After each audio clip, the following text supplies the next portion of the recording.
It is now my pleasure to present Adrian Gunn. Adrian will offer an exploration of Stoicism as a philosophy, detailing how it has informed his own life and provided a framework for being a useful, ethical human being and a valuable member of community. As a way of being, it interacts in many ways with the principles upon which Unitarian Universalism is based. And just a reminder to all the people who are here, who are in the parish committee, we are beginning our meeting at 10 o'clock upstairs. So we may have a few minutes after Adrian's talk, but we need to be, if you're in the parish committee, you need to be upstairs by 10.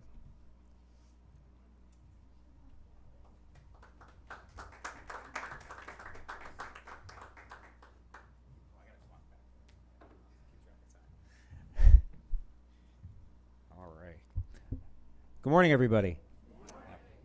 Well, thank you for having me. How am I going to put this so I can actually read? Most of you know, my name is Adrian Gunn, and I am a member of this congregation, and I'm here to give you a short presentation on a topic that has deeply interested me for a number of years, and I believe has played a major role in my own spiritual and mental life, and that's Stoic philosophy. Now, I want to throw out a couple of caveats first and disclaimers. I am not an expert in classical philosophy. In general, or Stoicism in particular, I don't have a degree in philosophy or the classics or ancient history. I am merely an enthusiastic but hopefully reasonably informed amateur. So any errors that I make are purely my own, and don't go blaming Marcus Aurelius or Seneca or Epictetus for them. I am misrepresenting them. I came to Stoicism sort of indirectly through my interest in classical history and ancient religion, something that's interested me for a long time. But then I was exposed to it professionally in 2012 through the U.S. Army's Warrior Resilience Program. This program is based on materials developed by the University of Pennsylvania's Penn Resilience Program. And it's a combination of like positive psychology techniques and techniques from rational emotive behavior and cognitive behavioral therapy. Both which, interestingly, are actually based on Stoic psychology. I was trained as a U.S. Army Master Resilience Trainer and spent the next 6 years off and on teaching soldiers in the 6 Master Resilience competency areas, which are self-awareness, self-regulation, optimism, mental agility, and strengths of character and connection. It was during this time that I really began to read the original Stoics more closely again, and put the philosophy into practice with my daily life. During the same time period, I had been diagnosed with post-traumatic stress disorder, anxiety, and ADHD all at the same time, so that was fun. Though the latter one explained pretty much the previous 30 years of my life. I really found that the MRT skills that I was teaching other people, as well as the Stoic philosophy I was reading, really helped me come to terms and deal with those issues alongside the therapy I'd been receiving. Again, most of which was actual rational emotive behavior, cognitive behavior therapy, which again is Stoic, or at least based on Stoicism. So there's a nice circle there. As a result, I've become a firm believer in the efficacy of Stoicism as a philosophy of life, and it has really helped me make the most out of my life, and I really want to share it today with other people. A disclaimer here, another disclaimer. It's great to have a philosophy of life and work on resilience skills, but no matter how good they are not a substitute for therapy or medication. So I'm not telling you, don't go see your therapist. I see Stoicism and resilience skills training as a preventative or prophylactic kind of thing, in the same way that physical exercise promotes general health and well-being, but are not a treatment for a particular illness or injury, right? It just makes us more resistant. So Stoicism is sort of like mental exercise, I think, is a way to look at it. Okay, so who are the Stoics? So I want to spend the next couple of minutes talking about who the Stoics were, just to give some background and context. I don't want to spend a ton of time on the history of Stoicism because I only got about 45 minutes left, and we could talk for hours on the topic and only barely scratch the surface. So I want to leave you in the end with something that's practical as well as just sort of academic and interesting. So, but Stoicism is an ancient Hellenistic school of philosophy. It was founded around, we don't know exactly the date, but it was founded around in 300 BCE in Athens by a shipwrecked dye merchant from Cyprus named Zeno of Citium. He had become shipwrecked traveling from Cyprus to Piraeus with a cargo of purple, which you may know was the purple dye from the mollusks. It was probably the most valuable substance on the earth, kind of like printer ink at the time. And he had been interested in philosophy, but he was primarily a merchant. Well, he became shipwrecked, and he kept his life, but he lost everything. He lost his entire fortune, and he was stranded in Athens. He found himself killing time in a bookseller's shop, and he was perusing some philosophical writings. He was actually reading something by Xenophon, and he turned to the bookseller and said, "Where do I find people like this?" And at the moment, a Cynic philosopher named Kratos was literally walking by outside, and the bookseller said, "Follow that guy." And he did. Both figuratively and literally, he followed him out and ended up becoming his disciple, and he studied under him for several years. He also studied under the academics as well before finally deciding he had enough understanding that he wanted to found his own school of philosophy, which he did. Originally, they were called Zenonians, but I don't know, nobody seemed to like that name. So they eventually became known as the Stoics because Zeno taught in this public space called the Stoa Paikile, which is the painted porch, which was a public colonnade in the center of Athens, and he gave his lectures there. His biographer, Diogenes Laertius, quotes Zeno saying, "Now that I've suffered shipwreck, I'm on a good journey," which kind of sums up a lot of what Stoicism is about. Unfortunately, none of Zeno's actual writings survive directly, but we have bits and pieces preserved through other writers like Diogenes Laertius. Plutarch mentions that Zeno wrote a text called The Republic, which may sound like a familiar title, because it was a rebuttal to Plato's work of the same name. And Plutarch told us that the aim of Zeno's Republic was this, that neither the cities or towns that we should live in under the laws distinct from one another, but that we should look upon all the peoples in general to be our fellow country folk and citizens, observing one manner of living in one kind of order, like a flock feeding together with equal rights in one common pasture. This refers to the Stoic idea of cosmopolitanism, which bears some mention here, and we will talk about again, because you are going to like this one. Stoic cosmopolitanism states that all humans are citizens of the world, or the cosmopolis, which literally means sort of the city-state of the universe, which you can tell it's the Greek way of looking at it. It's based on the idea that humans are interconnected and interdependent, and that helping each other helps ourselves as well. The Stoics believe that people should act accordingly, and that each person is equally valuable and worthy of respect. In the ancient world, and unfortunately in some circles today, this was a fairly radical idea. Further, the Stoics also believed that women were the intellectual equals of men, which in ancient Athens was particularly scandalous, and should be educated appropriately, and that a slave had no less intrinsic worth than a king or an emperor. And in fact, two of the later Stoics from which we get most of our Stoic writings from, one was an emperor, and one was a slave. Epictetus the slave and Marcus Aurelius the emperor. The Stoics were often controversial, a status that they seemed to both expect and even cultivate. The Stoics stated that their views were paradoxical. And like a lot of the words and this is kind of a warning if you go to read the original Stoics, which I highly encourage you to do, but there's a trap in there. And the trap is that the words that are translated from primarily the ancient Greek, but sometimes Latin — Seneca wrote in Latin, the rest of them wrote in Greek — don't always translate well. You'll see words such as justice or happiness, and those have certain connotations in common colloquial English, and it isn't necessarily what the Stoics meant. Where was I? Oh, paradox. This is one of them. So today a paradox means sort of a rational contradiction, like an honest liar, right? Something that contradicts itself. That's not what the Stoics meant. Paradoxus in the original Greek, and it's actually a word that they invented. Was originally a Stoic term of art. It meant para means outside of, and doxis means conventional belief. So basically, the Stoics said, we believe things that nobody else does, or we believe things that other people think are ridiculous, and that's what they mean by paradoxical. For example, the Stoics said things like, money isn't valuable, which did not make them terribly popular sometimes, and people had a hard time with that. But where was I? I just lost my place. Oh yeah, controversial. So this idea of cosmopolitanism was somewhat controversial, but the Stoics again leaned into it pretty heavily. Stoicism really took off in the 1st century BCE under the Romans. This began in around 155 BCE. Athens had gotten in trouble because they had sacked a smaller neighboring city-state that was under the protection of Rome. So the Romans were upset, and the Romans demanded a fine. So Athens, being Athens, sent an embassy to negotiate with the Romans, and they sent 3 philosophers, because they're Athens. They sent a cynic, a peripatetic, and a stoic.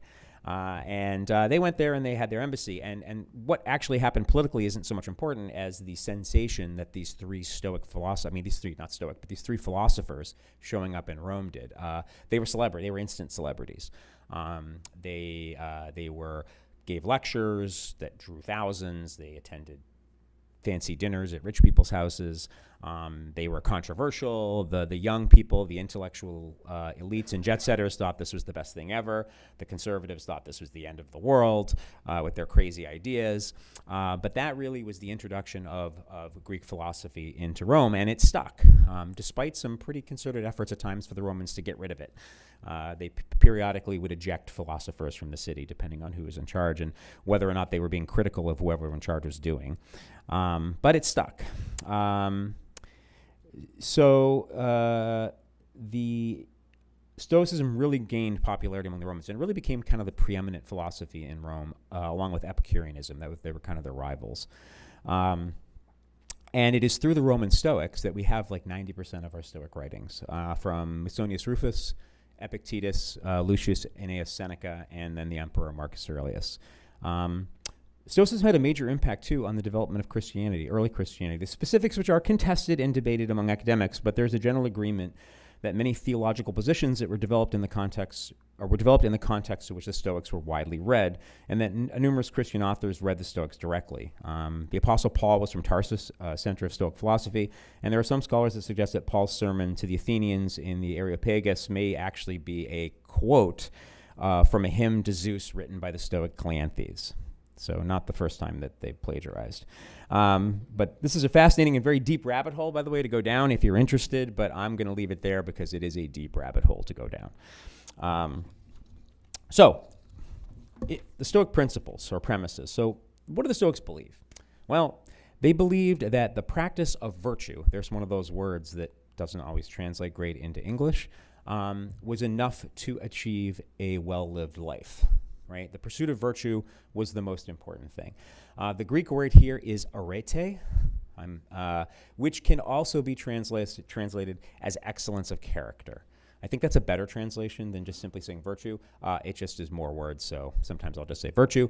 But the idea that it's not so much virtue like in a Christian sense, like if she's a virtuous woman or having some sort of sexual morality connotation or anything like that. It just meant being a good person and trying your hardest to be a good person as much as you can.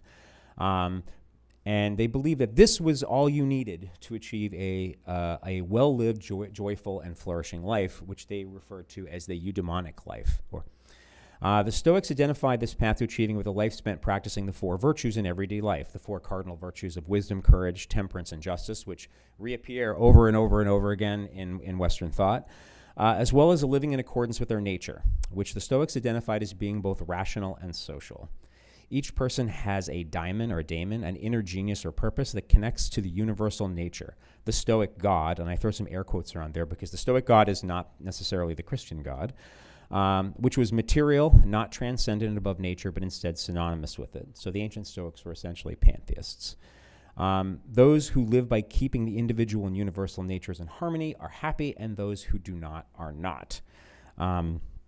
Discord between the two natures is the root sort of human misery and is not how we meant to live.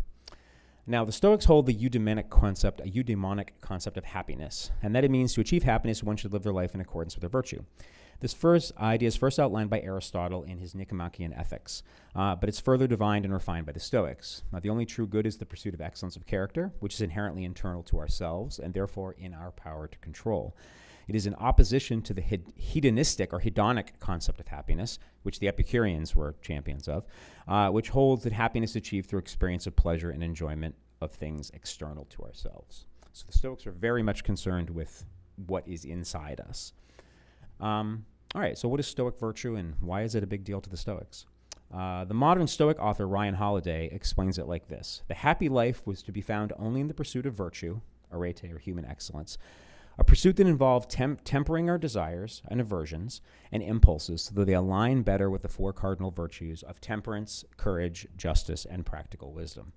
These four virtues are fundamental to Stoic ethics. One of the most comprehensive definitions of these virtues was given by the Stoic philosopher Arius Didymus, who actually, we don't have much in his writings, just a few quotes, but he was actually Octavian Augustus's tutor when he was a child.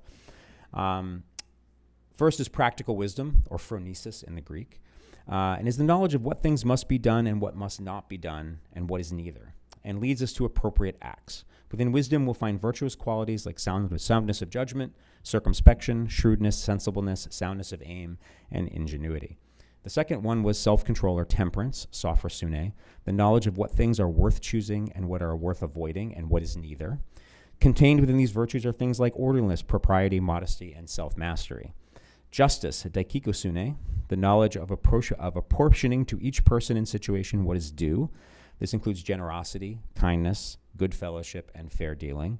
And then finally, bravery, or andrea, or courage, is the knowledge of what is terrible and what isn't, and what is neither. This includes perseverance, intrepidness, great-heartedness, stout-heartedness, and industriousness. The Stoics divided their philosophy into three areas of inquiry or study called topics or topi, which were physics, logics, and ethics, and three disciplines, acceptance, action, and assent. So physics, which does not mean the modern, again, it's one of those words. This is the original meaning of physics, which included the natural sciences as well as metaphysics and even theology. So physics was how does the world work?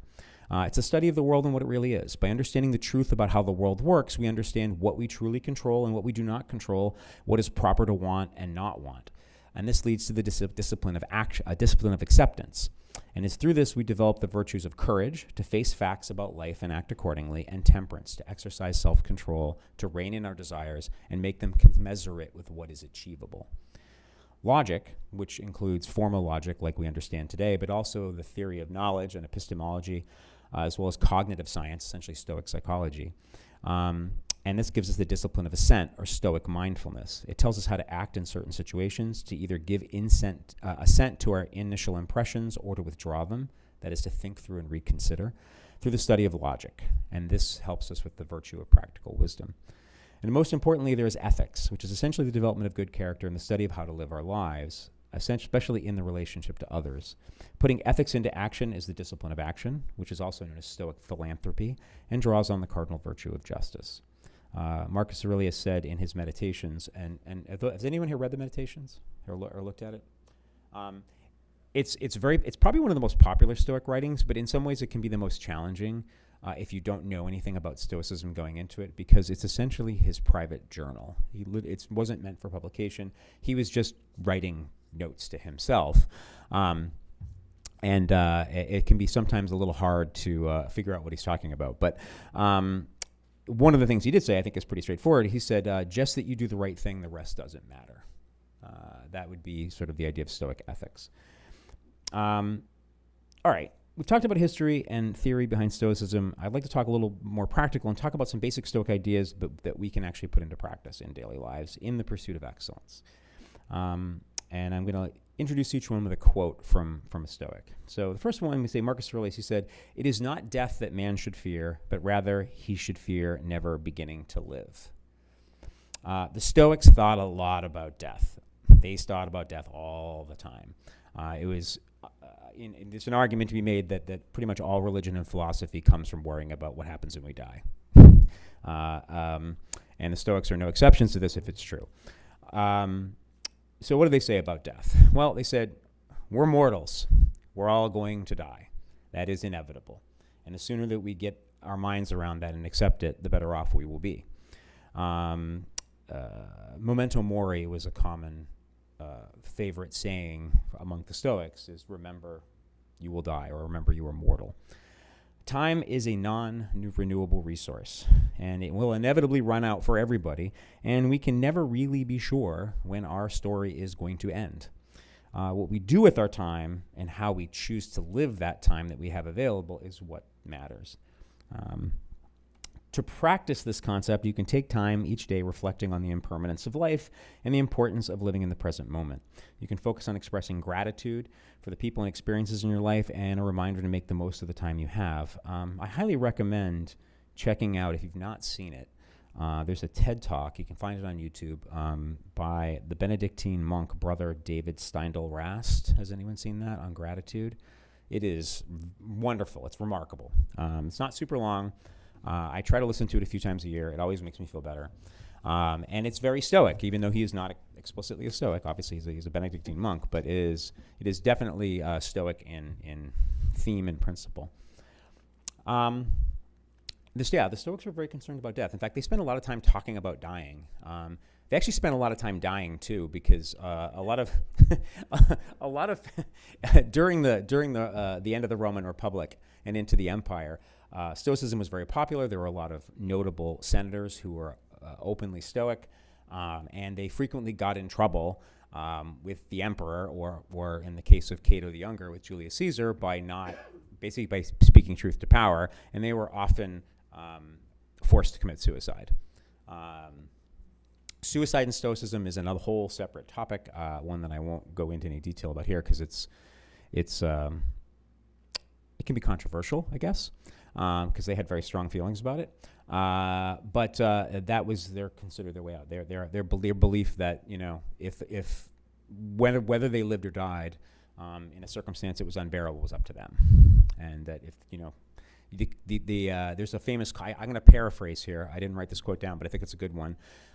There was a Stoic senator who was told by, I believe, the Emperor Vespasian, he was going to come speak in the Senate, and he was going to talk about something that Vespasian did not want him to talk about. And Vespasian said, hey, you can't go to the Senate meeting. And the senator said, well, I'm a senator, I must.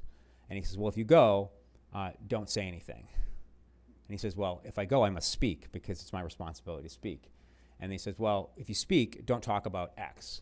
And he says, well, I'm going to talk about X because that's what matters. And he says, well, if you talk about X, I'm going to cut your head off.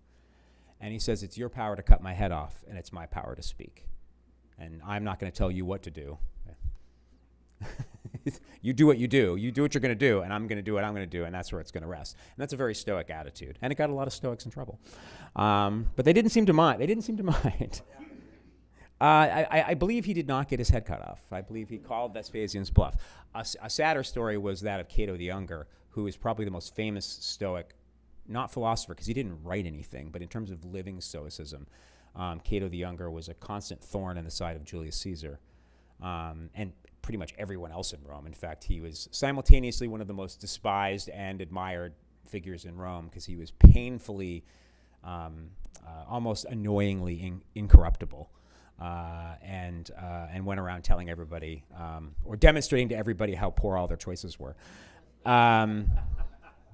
by just being better than everybody else all the time. And ultimately, he fought against Julius Caesar and was defeated, and he went off to commit suicide. And Julius Caesar was like, I'll pardon you. You don't have to. And he's like, yeah, no. And he had a better saying than, he had a pithier saying than that. I can't recall it, but essentially it was that. He said, like, no, you don't get to decide. I decide.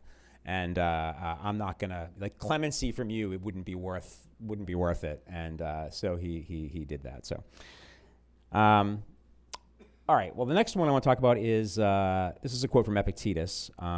Epictetus' Enchiridion, or his Handbook, is probably one of the best. If you're going to pick up an original text of Stoicism to read, that's probably the best place to start. It's literally the Handbook. He didn't write it. He didn't write anything either, but all of his lectures were copied by one of his students, Adrian. You may have heard of Adrian. He was a famous senator and author, and good friend of the later emperor, Hadrianus. They both actually studied under Epictetus together when they were young. But Epictetus said, it is not in our control to have everything turn out exactly as we want, but it is in our control to control how we respond to what happens. It can be hard to accept, but the reality is we don't control the overwhelming majority of what happens in our lives. Like I would say like 95%. We don't really control other people, no matter how much we try. We don't control the physical environment. We don't control the weather. We don't control the progress of human civilization, or even, in many cases, our own bodies. Again, no matter how much we try. We can and often should try to influence these things in a useful and ethical ways, but we need to remember that we don't get the final vote on what happens. The Stoics call this the dichotomy of control, and it is one of the most central concepts of Stoicism. What we do control, the Stoics said, are our thoughts, our opinions, our actions, what we say, what we do, what we value, our attitudes. These things all have direct impact on our character. Everything else that was just outside our control, such as other people, wealth, power, possessions, fame, health, and even life itself, are indifferent. Now, when they say indifferent, again, one of those tricky Stoic words, it doesn't necessarily mean what we think in colloquial English. It means that it doesn't relate directly back to our character, right? If it's indifferent to our moral development, okay? They say money. Money is neither good nor bad. You can do good things with money. You can do bad things with money. You could obtain money virtuously, and you could obtain money, in an evil way. Power, same thing. Fame, same thing. Even a long life. People would normally say, well, a long life is good. And the Stoics would say, no, not necessarily. They say it's indifferent, because a bad person can live a very long life, and a good person can live a very short one. Or a long life could be filled with misery, potentially, and a short life could be filled with great accomplishment. So they're trying to disconnect the things that are external to us and not within our power from the things that really matter, the things that are inherent to our character. That's what they mean by indifferent. Now, they got this from the Cynics, who were much more hardcore about it. The Cynics were ascetics as well, famously wearing one set of clothes and sleeping in barrels and generally being rude to everyone they met. There's a famous Cynic, I want to say it was Diogenes. He was probably one of the most famous ones. And he was famously, Alexander the Great heard about him and heard what a great man he came. And he came to, apocryphally, came to Athens to meet the guy. And he was lounging in a barrel on the side of the street. And he's like, I am Alexander, how lucky you are to meet me. And I come to find some, would you like me to, give you some wisdom, or I'd like to get some wisdom, or can you tell me something? And Diogenes says, yeah, can you get out of my sun? And then Alexander, nonplussed, apparently walked away. But they weren't that bad. They at least had the idea of preferred indifference. So the Stoics did say that, yeah, like wealth is a preferable indifference. It's better to have it than not have it, all things being equal, but you should never trade it for your character. It's not worth exchanging for your character, right? Where was I? So your character is not dependent on these externals, and money can be good, bad. Yeah, we talked about that. So to the Stoics, focusing our efforts and paying attention on things that are truly ours, our thoughts, opinions, beliefs, and values, how we treat ourselves and other people, is how we live a good life. It's not focusing on the acquisition of things external to us that are indifferent to virtue. For Stoics, attitude and effort are everything, for they are up to us, and the outcomes are not, since they are not up to us. There's a thing called the Stoic parable of the archer. And they explained it like this. If you have an archer and he's preparing for an archery competition the next day, and he does everything in his power, or they do everything in their power to prepare. They train, they exercise, they stretch, they check all their equipment, they make sure they have the finest bow, arrows, and quiver. They get a good night's sleep, they eat a good meal, they do all their post or pre-match preparations. They stand up on the shooting line, they aim their arrow to the best of their ability, and then they let it go. And the moment they let it go, where the arrow goes is not up to them. Everything prior to that was up to them. Everything prior to that was their choice of what to do, what not to do, how much effort to put into it was up to them. And it potentially will influence the outcome, but it will not determine it. They could miss, or they could not win. Someone could shoot better. And then the Stoic question is, well, was that a success or a failure? And the Stoics say success does not depend on outcome. It depends on effort and intent, right? If you did your best, you did your best. And the only person who knows if you did your best is you, not anybody else, right? So that's a really key concept of Stoicism. And in fact, Stoicism are a lot like Buddhists. So there's a lot of parallels between Stoicism and Buddhism, which is another fascinating rabbit hole that you can disappear for hours and hours and hours down. But early Buddhism in particular, with their idea of unhappiness and misery comes from attachments, the Stoics basically said the same thing. They said, well, unhappiness comes from expectations not meeting reality. That's where pretty much all negative emotion comes from. Your expectations, reality, they don't line up. You don't control reality. You do control your expectations. So if things don't turn out the way you want and you're bummed out, go look in the mirror because it's probably your fault. Not your fault about what happened, but it's your fault about what you feel about it, because that's up to you. This is one of the more controversial things about Stoicism, even to modern Stoicism. People don't often like being told that if they're unhappy, it's probably their own fault. That doesn't go over well with a lot of audiences. They're like, they get upset. They want to blame someone else. But it's really central. Seneca said, the things that you really need are always under your control. The famous author, psychologist, and Holocaust survivor, Viktor Frankl, who is he's not explicitly a Stoic. He never said, I'm a Stoic, but his writings are absolutely very Stoic. He said, everything can be taken from a man but one thing, to choose one's attitude at any given set of circumstances. Decisions, not conditions, determine what a man is. So how do you put this into practice? You can kickstart this by focusing on the ownership of your thoughts, emotions, and actions. Mindfulness is key here. This entails examining your beliefs and values, making a conscious effort to align your thoughts and actions with those values.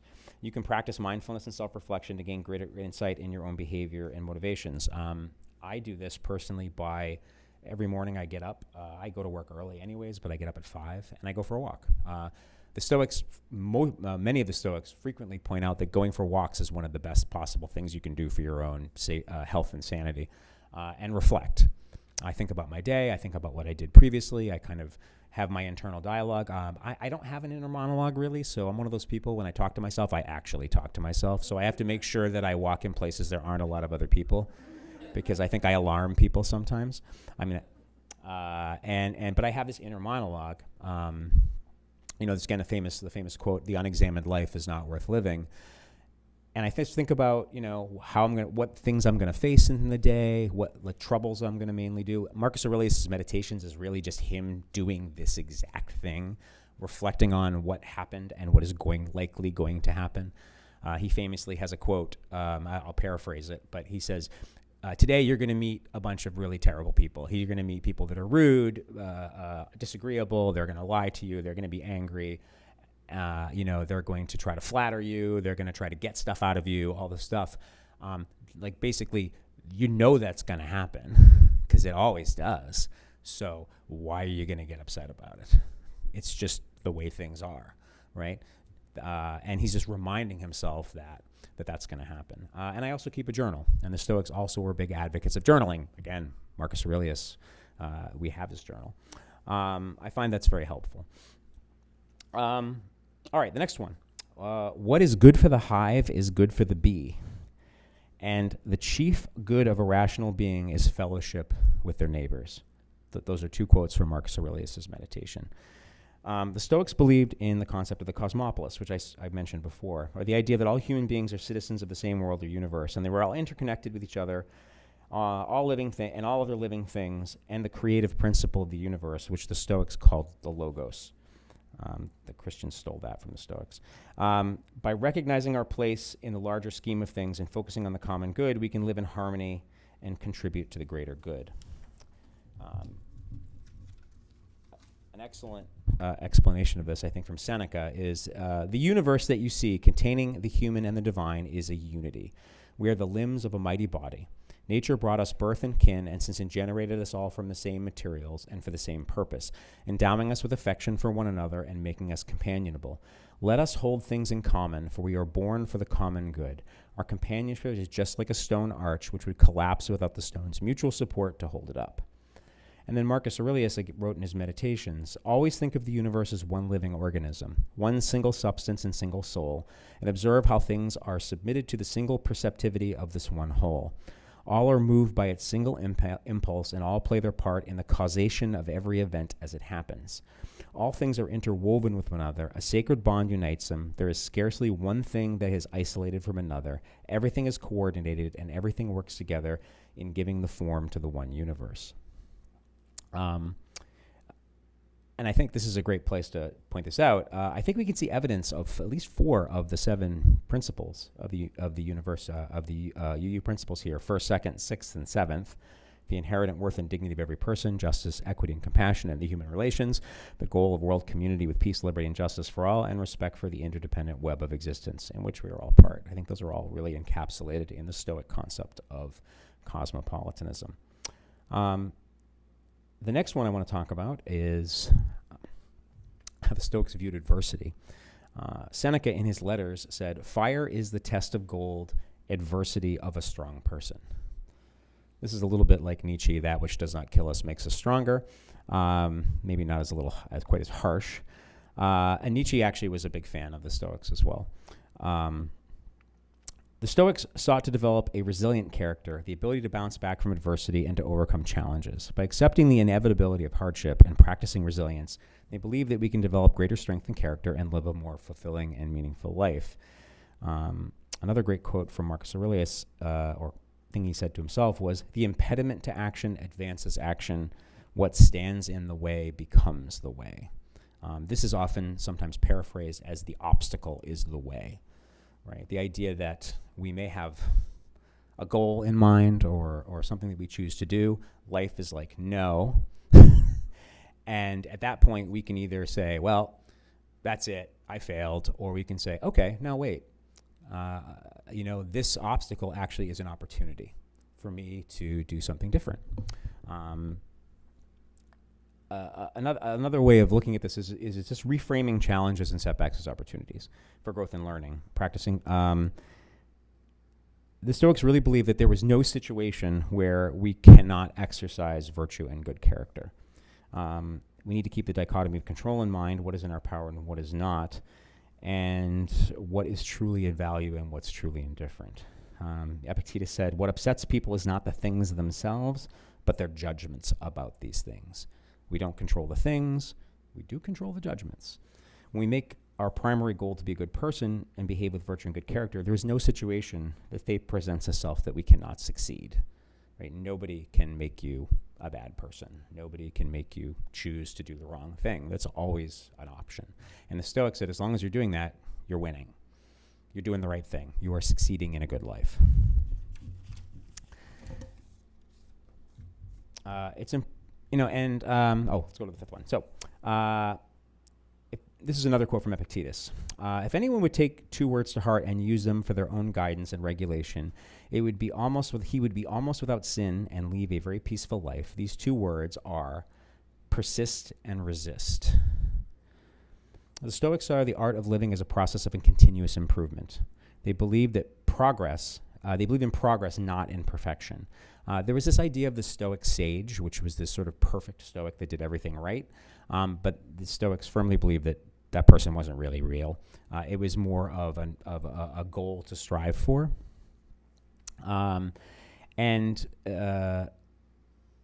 They believed as long as you were making progress, as long as you were continuously trying to do the right thing, learning from your mistakes, reflecting on what you've done, and trying to do it a little bit better next time, you were doing the right thing. You were getting it.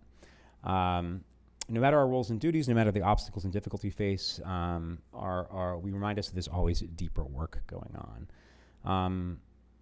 Kind of to wrap it up, I want to quote, give another quote from Ryan Holiday. If you're interested in Stoicism, Ryan Holiday's he has a podcast, and he's written several books on Stoicism that are very good.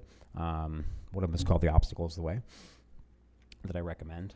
But he said, while we work on things of everyday life, we are doing the deeper work on ourselves. As we make progress in our various endeavors and encounter setbacks, we are constantly improving ourselves, thinking through things better, learning to anticipate trouble, choosing to act in a more virtuous way, and eliminating toxic emotions.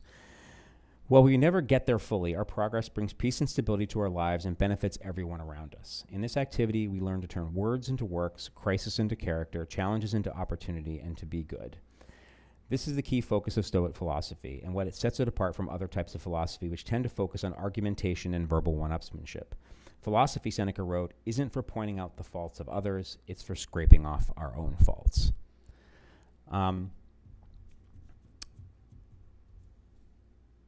And that's, so one of the things, and I got a couple minutes left. So sometimes people, a couple misconceptions about Stoicism, actually. I think I want to kind of end with these because some of it comes from the word Stoic. I know, again, it's one of those words that is potentially problematic. Stoic in English typically means someone who is emotionless, stiff upper lip, I am a rock, I am an island, that kind of thing. Apocryphally, Gene Roddenberry based the character of Spock on the Stoics, somewhat inaccurately, but that was his misunderstanding of what Stoicism, the popular misunderstanding of what Stoicism is. So English Stoic is not necessarily a good definition of what the ancient Stoics believed.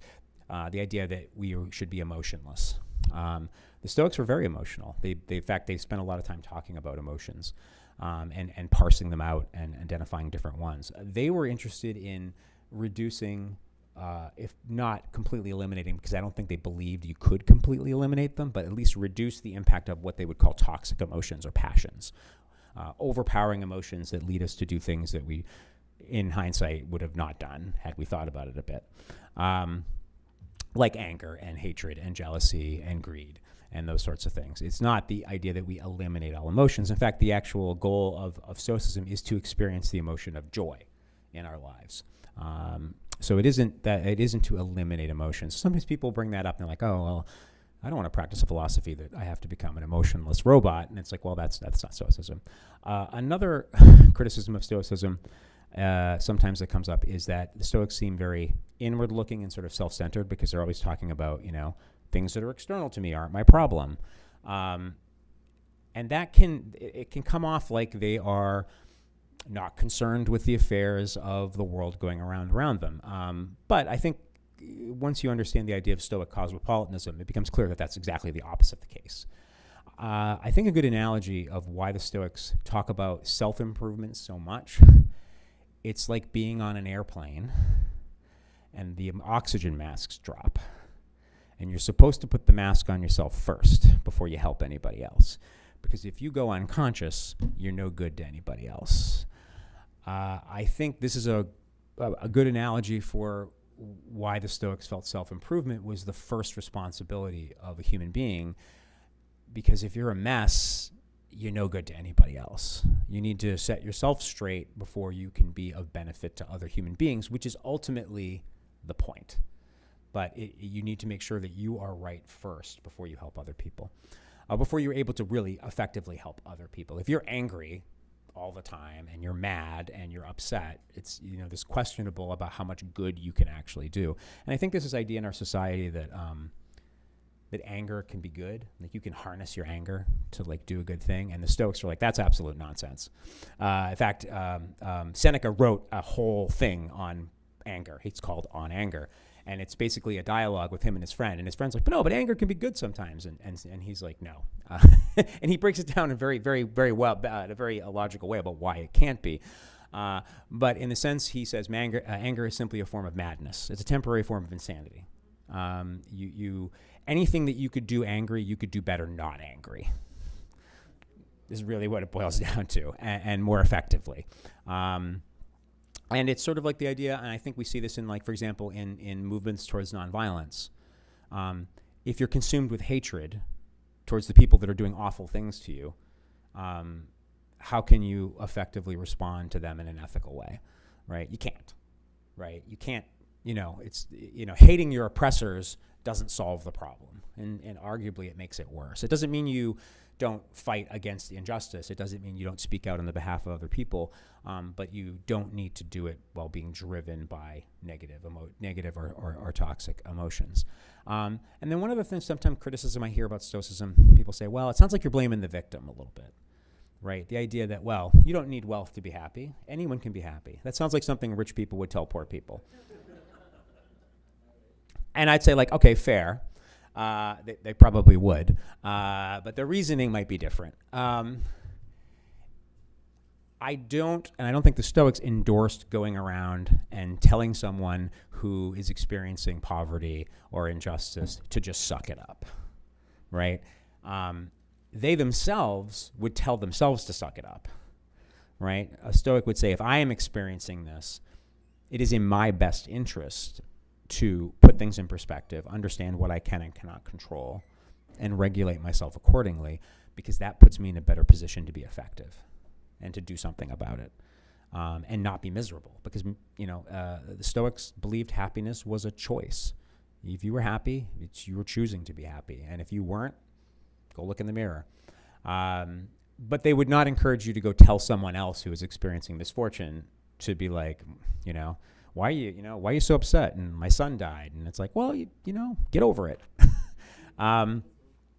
If asked for advice by people, they would say that. And in fact, we have some letters from Seneca talking about grief and dealing. He was actually comforting a grieving mother who's lost her son. And this is like 2 years later, and she's still like in mourning and stuff. And he's trying to talk her, saying that this is not particularly sensible, right?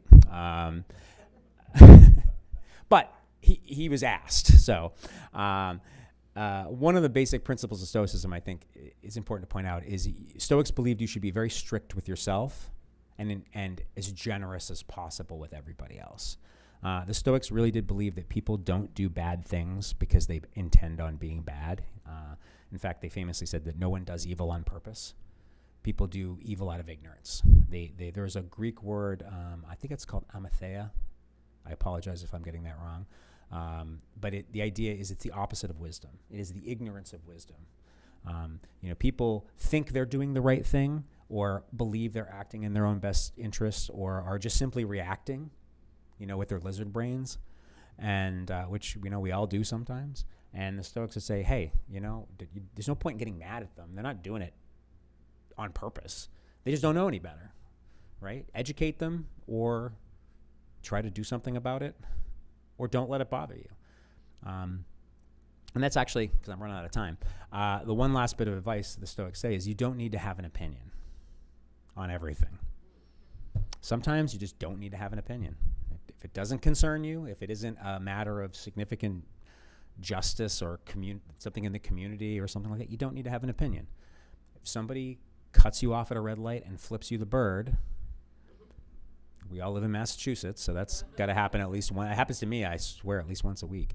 The Stoics say you don't need to have an opinion about it. You can't control it. You're not going to fix it, right? You don't need to have an opinion, because if you have an opinion about it, you're probably going to get upset. You're probably going to get upset about it. So sometimes ideally we would configure our opinions to be we somehow view everything in a positive light, but sometimes that's hard. So sometimes the easiest thing is just don't have an opinion. Just let it go. Let it slide by.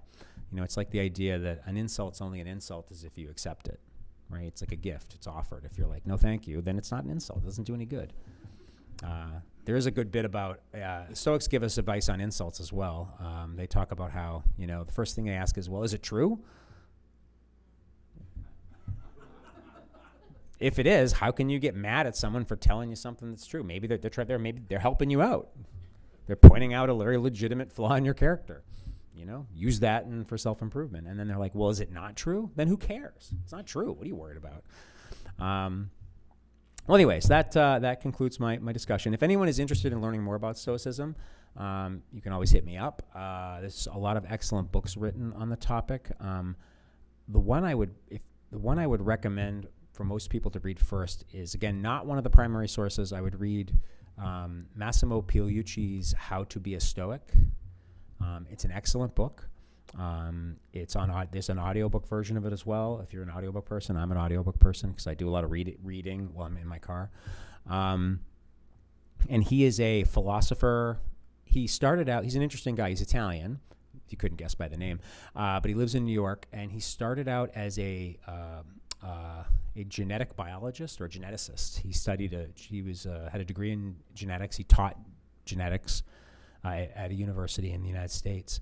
And then he decided to become a philosopher instead. And he studied, and then he went and got another PhD in philosophy, as one does. And now he teaches philosophy at the City College of New York. And he is a prominent modern Stoic, and he has a podcast as well. But it's a really excellent book. It really goes into a lot of the terminology. And I feel like if you read him and then you go read the primary sources, you will get more out of the primary sources than if you just go to read, Marcus Aurelius right off the bat. Not that you can't, but I did it in the wrong way initially, and I found that I was able to process stuff much better by having experts explain it to me first. That's a great book. Anything by Ryan Holiday is also really good. His Daily Stoic podcast is excellent. If you just want small doses of daily wisdom, he's really good. And his books are all excellent. So, but that concludes my topic. Thank you for listening, and have a great day.